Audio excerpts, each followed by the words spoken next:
बउआ आप बिहार बोर्ड के वे सभी स्टूडेंट्स जो या तो 10th के हैं या फिर 12th के हैं, यानी कि या तो वो मैट्रिक के हैं या फिर इंटरमीडिएट में आर्ट साइंस कॉमर्स किसी भी सब्जेक्ट के स्टूडेंट्स हैं, और फरवरी में ही उनका फाइनल एग्जाम है। तो 17 फरवरी से मैट्रिक का है और इंटरमीडिएट का एग्जाम जो है वो चल रहा है अभी। तो आपको क्या करना है बुआ, आप एग्जाम 25 में सम्मिलित होने वाले हैं, ठीक है, एग्जाम चल रहा है। तो आपको करना क्या है कि OMR सीट भरते समय कई सारी गलतियां जो है अक्सर स्टूडेंट्स कर देते हैं। इसमें मैं कई सारा चीज़ मैं आपको बताऊंगा, टिप्स और ट्रिक्स दूंगा, और इसके साथ ही मैं बता दे रहा हूँ कि मेरा एक प्लेलिस्ट है, वहाँ पे जा कर के देख लीजिएगा। 12th के लिए स्पेशल वीडियो बन चुका है और 10th के लिए भी अब डाल दिया जाएगा। और एक और बड़ा ही इम्पोर्टेंट वीडियो है बउआ, ये वाला आप अवश्य देखिएगा, क्योंकि इसमें ऐसा टिप्स एंड ट्रिक्स दिया गया है कि वहाँ पे यदि 5 गो क्वेश्चन बनाना है, उसमें से 2 गो आपको याद हो तो क्या करेंगे आप, ठीक है। इस तरह से कई से बहुत, ये आप देखिएगा, बहुत ही इम्पोर्टेंट है। अब मैं बता दे रहा हूँ कि OMR शीट में आप गलती क्या करते हैं, ठीक है। तो 4-5 चीज़ें मैं बताऊँगा। सबसे पहले नॉर्मल चीज़ें मैं बता दे रहा हूँ कि शायद इस आप में से कुछ बच्चों को पता होगा कि आपको एक मोटा-सा कलम लेना है, जो दिखने में मोटा नहीं, बल्कि उगने में मोटा होना चाहिए, ठीक है। आप उसको उगा कर के देख लेंगे, वो या तो ब्लैक होना चाहिए या फिर ब्लू होना चाहिए। अब इसका अर्थ ये बिल्कुल नहीं है कि 2 गो कलर लेकर के जाइएगा, आधा ब्लैक आधा ब्लू भर दीजिएगा, ऐसा आप नहीं करना है, ठीक है, ऐसा आपको नहीं करना है। रेयर केस में ऐसा अगर हो जाए, आपका कलम फेल कर जाए, दूसरा कलम ना मिले, तो आप कर सकते हैं, नहीं तो ऐसे आप ना करिएगा गलती। पूरा का पूरा ब्लैक से ही भरिएगा या फिर पूरा का पूरा ब्लू से ही भरिएगा। तो पहली चीज़ कि आप कलम का चुनाव कर लीजिएगा दुकान में जाकर के, और अपना लिख करके देख लीजिएगा, ऐसा मोटा कलम होना चाहिए ताकि उसको आराम से भरा जा सके। अच्छा, दूसरा आप इस चीज़ पे ध्यान दीजिएगा कि OMR शीट भरने के लिए आपको ज़्यादा से ज़्यादा टाइम दिए जाते हैं, इसलिए आपको हड़बड़ाना बिल्कुल भी नहीं है, नहीं तो फिर सारा का सारा आपका मेहनत जो है वो बर्बाद हो जाएगा, ठीक है। और एक और चीज़ आप ध्यान दीजिए कि आपको काटना भी नहीं है, कुछ एक्स्ट्रा उसमें नहीं करना है।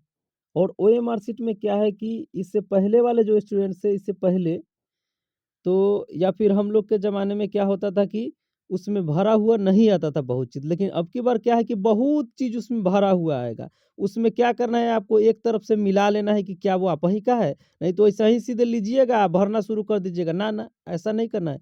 सबसे पहले आपको मिला लेना है कि क्या वो मेरा ही है क्या?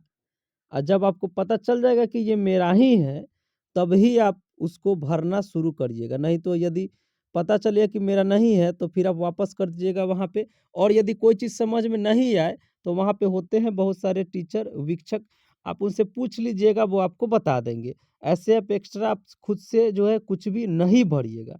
तो ये हो गई बातें कि कलम का आपको चुनाव कर लेना है, ठीक है? कुछ समझ में नहीं हो तो एक्स्ट्रा नहीं भरना है। और एक विशेष चीज़ का ध्यान देना है कि आपके OMR शीट पे कोई भी एक्स्ट्रा कुछ भी नहीं होना चाहिए। दूसरा, उस पे व्हाइटनर का उपयोग भी नहीं करना है, ठीक है। तीसरा, उसको काटना नहीं है या फिर उसमें इरेज़र वगैरह से या ब्लेड से घसना नहीं है, नाखून से नहीं रगड़ना है।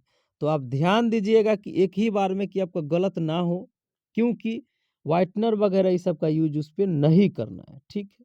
ये तो हो गई बातें। और यदि रेयर केस में मान लीजिए किसी कारण से आपने बहुत अच्छी तरह से किया, लेकिन रेयर केस में आपका गलत हो गया, तब क्या करेंगे भाई? तो वहाँ पे जो होंगे ना, आप उनसे पूछ लीजिएगा। यदि इस तरह का कोई मामला होगा, तो वो आपको उपलब्ध करवा देंगे व्हाइटनर, और उससे थोड़ा बहुत ऐसा हो जाएगा। अगर ऐसा हो तब, नहीं तो आप खुद से कोशिश करिएगा कि बिल्कुल भी थोड़ा-सा भी किसी एक्स्ट्रा चीज़ का यूज़ ना किया जाए, ठीक है? अब मैं बता दे रहा हूँ कि उसको भरना कैसे है। तो देख लीजिए, यहाँ पे मैं बता दे रहा हूँ। मान लीजिए कि पहला का आंसर बी और दूसरा का आंसर सी है, तो आपको एक ही बार में इस तरह से पूरा गोल नहीं करना है। अधिकतर स्टूडेंट्स जो है वो वही कर देते हैं, ऐसा आपको नहीं करना है, क्योंकि आप इस तरह से बनाएंगे पूरा को, ठीक है। अब बनाने के बाद जब चेक करेंगे, तो हो सकता है पता चले कि पहला का होना चाहिए था बी, भर दिए सी, या दूसरा का डी, एक तरफ से सब मेरा हो गया गलत, जाइए आपका मेहनत बर्बाद हो गए, फेल, दिक्कत हो गया फिर। इसलिए आपको क्या करना है बउआ, कि मैं जो बता रहा हूँ उस तरह से आपको भरना है। देखिए, ये बिंदी दिख रहा है ना, ये बी सी, ये छोटा छोटा मैं दूसरे कलर का डॉट कर दिया हूँ, ठीक ऐसे ही, ठीक है, ऐसे ही आपको पेन से एकदम हल्का-हल्का सा बिंदी कर देना है, उससे कुछ भी नुकसान नहीं होने वाला, ठीक है? हल्का सा बिंदी कर दीजिएगा, ठीक है? उसके बाद क्या कर देना है, क्योंकि आपको ओएमआर शीट भरने के लिए बहुत समय होता है, इसलिए एकदम आराम से भरिए उसको, आराम से पढ़िए, आराम से भरिए। कन्फ्यूज़न हो तो फिर देख लीजिए पहला का क्या होगा, दूसरा का क्या होगा और एक तरफ से हल्का-हल्का बिंदी सब पे लगाइए, पूरा नहीं भरिए। फिर उसके बाद उल्टा नीचे की तरफ से मिला लीजिए। तो 3 बार आप उसको बढ़िया से मिला लीजिए, ठीक है? और मिलाने के बाद ही तब फाइनल जब देख लीजिएगा पहला का बी, तो बी है ना भाई? हाँ। दूसरा का सी, तो सी में भरा है ना? हाँ। तीसरा का ये, 5वाँ, 10वाँ सब जब मिल जाए बढ़िया से, तब जा कर के इस तरह से बढ़िया से आप गोल करिएगा, ठीक है? तो इतना आप ख़्याल रखिए, ये सब चीज़ मैंने बता ही दिया और किसी प्रकार की कोई समस्या हो तो वहाँ पे होते ही हैं शिक्षक, आप उनसे पूछ लीजिएगा कि सर ऐसी समस्या है, इसका कोई समाधान आप बताइए, ठीक है? तो फिर जल्द ही हम मिलेंगे किसी दूसरे वीडियोज़ में। थैंक्स।